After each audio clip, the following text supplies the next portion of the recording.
Good morning, YouTube. Or actually, good whatever evening, afternoon when you're watching this. It's episode 28 of the Side Hustle of the Day. Now, today, I got the day started really early, as usual, but I've already drank my coffee, so I've got some water here to hydrate. I was going through the ideas or the videos that I wanted to go over, or the people that I wanted to highlight, or the types of side hustles that I wanted to talk about today. But at the same time, I was remembering the last few evenings where, sometimes I wind the day down just watching some of the content that I enjoy on YouTube, different people. Sometimes I delve into the new suggested people or suggested videos, which then leads into new people that I like, which is probably how some of you are finding these videos, which is very cool. Hope you hit subscribe and like on the video if you like it. Uh, and there's tons of content going on, everywhere, Facebook, Instagram, YouTube, about side hustles and business and Amazon and eBay, and there was just a lot of different good ones and bad ones, and why you should and why you shouldn't. And I lost this amount of money, or I made that amount of money. And I thought what I actually wanted to do was cover something in the Expert Secrets book, which you see these two books here all the time. And it's not that I necessarily learned this myself initially from Expert Secrets, but it put it in a way that it was like nothing else I'd done before. And if you're a marketer or entrepreneur or a business owner, you probably already know these kind of things, but until reading this book, you really don't know the magnitude of it or how much of an impact it can have on you. And that is really just having a product or service, or having something that you want to market to the masses. And then once you start marketing it to people, understanding that building your Rolodex, your list as they call it, your ecosystem of people, of traffic, of of audiences or whatever, how important that is. And once you understand how, if you're spending money to market something, let's just say you have a retail arbitrage kind of thing, and you're sending things into Amazon, and you're doing the FBA, you're relying on one person, you're relying on one business, one platform to sell those things for you.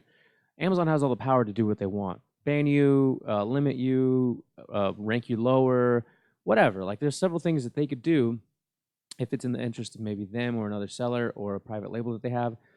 Bunch of things behind the scenes, a bunch of red tape that goes on there that could just have you basically out of business if you consider your FBA side hustle a business, like your legitimate full-time business. It's a lot to leave up to their hands, and the same goes for any other platform, really. Though it goes for Etsy, it goes for Cratejoy, which I've talked about, subscription services, which I love, and those are all still good platforms to use. But it's always good to keep in mind, what can I do to own this traffic? Especially if you're paying for it. If you have something on one of those platforms and you're using paid advertisements to draw people to direct people to those, they get to keep all that information for the most part. I'm sure that with Cratejoy and other services, you get to retain the emails and the contact information, but Amazon, absolutely not. eBay, a little different. Maybe you want to retarget people on eBay, but a little different. We'll keep eBay out of this one, but you need to go out there and put the effort in obtaining the new customers, selling your products, selling your services, and then doing your best to retain that information so that you could then re-advertise something else to them later at no cost to you, because you then own that traffic, you own those people, you own the information, and you can continue to advertise to them until they either opt out or you give them a really good reason for them to just not want to buy from you anymore. And I remember I got these books in February of last year, so I guess 2018, which feels like longer than that. I'm gonna reread this book again this week. I have the audio version, so as I'm driving around, I have to go to the studio to do some projects today. I'll listen to it there. I'll listen to it back home. I have the book, but like I said, I like listening to podcasts and audio versions of things. And if I'm home, I'll listen to the audio while following along. But if you're in the car, just the links are down below. Pick up the book at the very least. I'm sure there's still an option to get the audio book along with it. This is free plus shipping, so you don't pay anything for the book, just the shipping, and then you can buy the audiobook if you want along with it. And the reason I've read it so many times, so like I said, last February, it shined a whole new light on a bunch of things that I already thought I knew pretty well.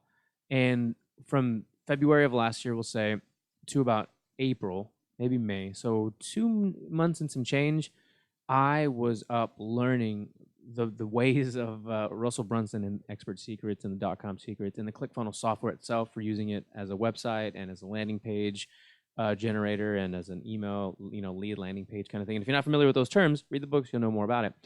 And it changed my life, not just because I understood things better, not because the perspective on everything regarding business and selling and marketing and storytelling was new to me. It's not that wasn't that it was new to me, but it was put in such a way that I can't explain unless you actually go through it yourself. And if you've seen an ad for these things by somebody, or maybe the author himself, and you're just like, I'm not interested, I'm not interested. I'm telling you, just give it a chance. It's gonna do wonders for you. So it changed my life in the sense that I knew more. So I was already smarter. You're more knowledgeable. You can do more with knowledge, and knowledge is power. But also it let me it like guided me into a way to actually implement what I learned, and that's what's important, right? You're going to learn something, but if you have this knowledge but don't know how to use it or never actually implement it, then what good was it, kind of, right?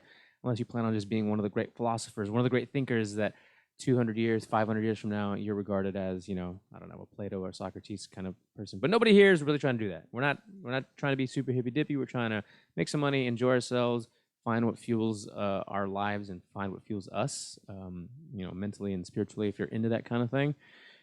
And that's what these books will do, and that's what the messages within them and the other products that they offer will do. Think Tony Robbins, think Robert Kiyosaki, which actually Kiyosaki wrote the foreword for that one, and Tony Robbins has been a part of this world as well in one way or another. So that's kind of today's side hustle of the day. It's not necessarily a side hustle, obviously, or a person or a business. It's just a suggestion to try reading the books, try following along, try learning something new, and try to implement what you learn with your existing side hustle or with something that you might start in the near future, because you've been watching videos for a month and you have an idea that I know you're pondering about, and you're planning out, and you're writing notes, and you're making voice memos, and you're making videos and reminders to yourself, because you don't want to just not do anything. You want to take this knowledge and do something with it. See you guys tomorrow. Enjoy your 23rd of July. That's what today is, Tuesday. Crazy that we're already halfway through 2019. And I'll see you guys tomorrow with actual side hustle of the day. See ya. Links in the description.